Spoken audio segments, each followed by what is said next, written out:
Now, when it comes to investing in property, even the experts, believe it or not, have made mistakes.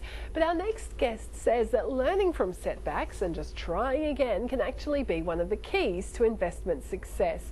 We're welcoming back Michael Yardney, CEO of Metropole Property Strategists, to the show. Michael, it's always great to hear you speak, and I don't believe you've made many mistakes in your 40 years or so of property investing. I have made more than my share of mistakes, and I've paid a huge learning fee to the market. One of my early mistakes was thinking I knew it all when I started, and I bought my first investment property in the early 1970s at a time when I really didn't know much at all, and I went halves with my parents. We paid $18,000 for that first property and got $12 a week rent. We were excited. Yeah. I actually took a 30-year mortgage, didn't know how I was going to pay it off.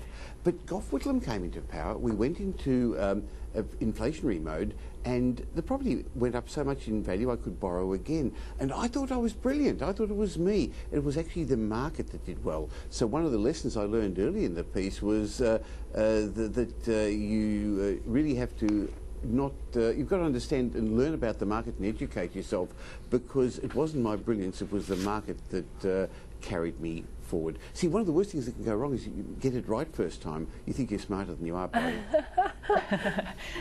Michael, it makes me feel a bit better to know that you've made mistakes, or at least you're coughing up about them.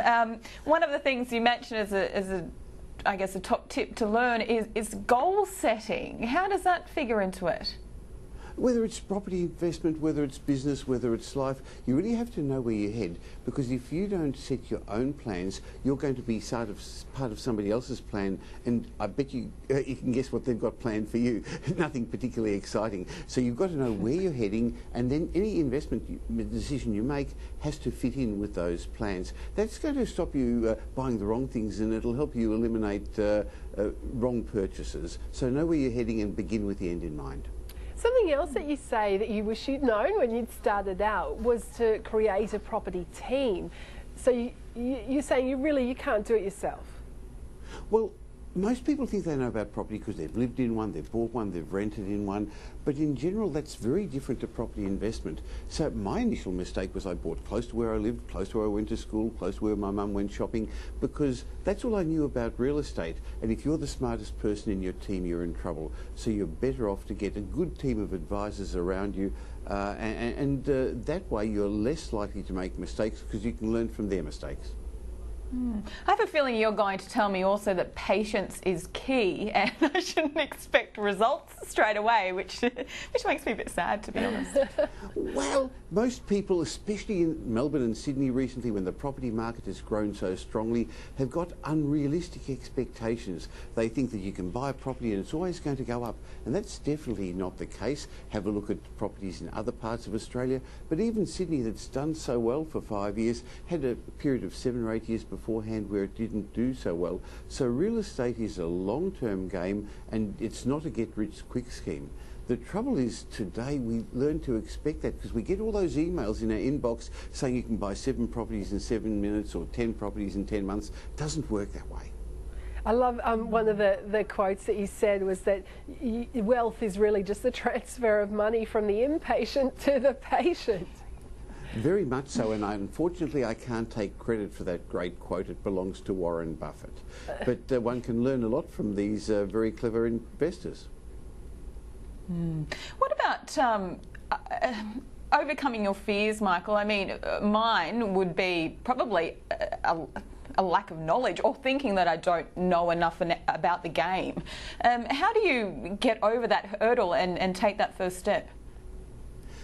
Amanda, that's a good point, because a lot of people think they need to know it all before they get going, and the trouble is you won't know it all. So what you need to do is know enough to get going, knowing that you're going to learn the rest as you move along.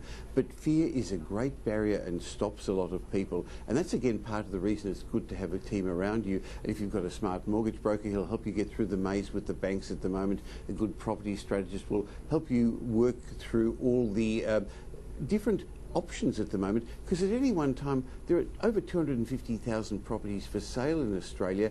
How do you know which one of those to choose? So fear is a barrier, and you've got to learn to become comfortable with being uncomfortable and moving out of your comfort zone. Another thing you point out is that something that you wish you'd known earlier was understanding the power of compounding and leverage. Compounding and leverage is what's going to, in the long term, make you wealthy. If you think about it, most of your assets that you're going to own when you retire won't be money you've saved, won't be the rent that's come in, it'll actually be the capital growth of your property. And the longer you're in the market, the longer capital growth has to work. So also, if you actually have that long-term perspective, you're less likely to be upset by the ups and downs and all the white noise that's happening in the news and the bad news. So yes, property, residential real estate, in my mind, is a high growth, relatively low yield investment. So you've got to invest for compounding, and that means it's going to take time. So unfortunately, it's not a get-rich-quick scheme like those emails you mentioned, and also, you know, the stories you see on television of those 20-year-old couples who have 20 properties to their name. It's are they kind of the unicorn stories, the pie-in-the-sky stuff? Well, interestingly, it's not about how many properties you've got, it's the size. I'd much rather own one Westfield shopping centre than 50 properties in regional Australia. So it's the size of your asset base and how strong your properties are performing for you. And over the years, many of these couples who've bought multiple properties come to our team and seek advice when they get stuck because they've bought properties in regional Australia or mining towns where the cash flows help them buy a few properties, but they've never had the capital growth. And in my mind, cash flow keeps you in the game, but it's actually capital growth that gets you out of the rat race. So that is the exception. The statistics show that in Australia, of those who stay in property, 92% never get past their second property. In fact, only 1% of investors. There's only a really small group who own 6 or more properties. And then it's not how many, as I said a moment ago, it's the quality of your property portfolio. Another thing you said is that gratitude is important. What do you mean by that? I'm sorry, I missed that. I'm having a bad ear day here. The audio's rather than bad hair havoc. Day. Sorry about that. Just your final, I guess, advice of what you wish you'd known when you started out. Sorry, I think we might have okay, finished I'm sorry, there. here I go. So I guess the last lesson, if I could give one, because I'm sorry I had difficulty with the sound, was the importance of location. If I could give one really important message, it's the fact that location does 80% of your heavy lifting, and location doesn't change. So the importance is to get a great property that's in a good location, knowing that if you're in one of those areas where there's going to be good jobs growth, good economic growth, it's going to make people move into those locations, and they're going to have great disposable income. So that means they're going to buy homes, and that'll make your investment go up in value. So sorry about the technical problem, but a really good lesson to leave you with is make sure that you don't compromise on location. Michael, some fantastic tips there, as always, from you. It's always great to hear you speak. Thank you so much for that. My pleasure. Thanks for having me again. Michael Yardney there from Metropole Property Strategists. We're going to take a quick break. We've got an auction to get to. It's starting in just a moment.